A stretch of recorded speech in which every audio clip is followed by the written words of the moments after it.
प्रिय मित्रांनो, माझं नाव सुरेश ज्ञानबा खंबलकर, गाव बोरी बुद्रुक, तालुका जिल्हा वाशिम येथील एक छोटासा कास्तकार आहे. आणि मी गेल्या 4 वर्षापासून यासारखे शून्य मशागत तंत्रचा अवलंब करून शेती करत आहे. मी 4 दिवसापूर्वी म्हणजे 4 दिवस झाले सोयाबीन व तूर याचं लागवड केली टोकन यंत्राच्या सहाय्याने आणि त्यावर ग्लायफोसेट 41 या तणनाशकाचा फवारा केला.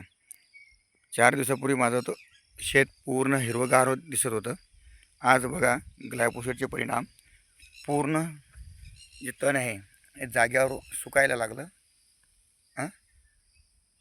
बघा मित्रांनो, आणि त्यामुळं काय झालं, माझा वेळ वाचला, श्रम वाचले. मी टोकन करून घेतलं आणि त्यावर ग्लायफोसेटची फवारणी केली.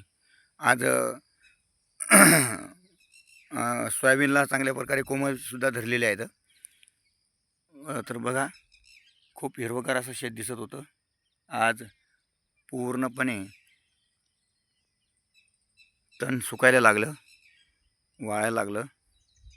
आणि मी धन्यवाद देतो की यावर जे आपल्याला वेळोवेळी मार्गदर्शन करतात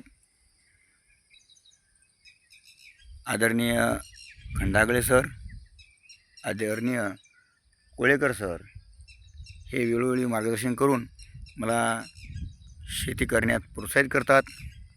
आपणसुद्धा त्यांना एक कॉल किंवा व्हॉट्सअपच्याद्वारे संपर्क साधून त्यांचा सल्ला घ्यावा आणि त्यांच्या सल्ल्यानुसार आपण शून्यागत मशागत तंत्राचा अवलंब करावा, जेणेकरून आपली काळी आहे ही काळी आई वाचेल, आपलं उत्पन्नसुद्धा वाढेल.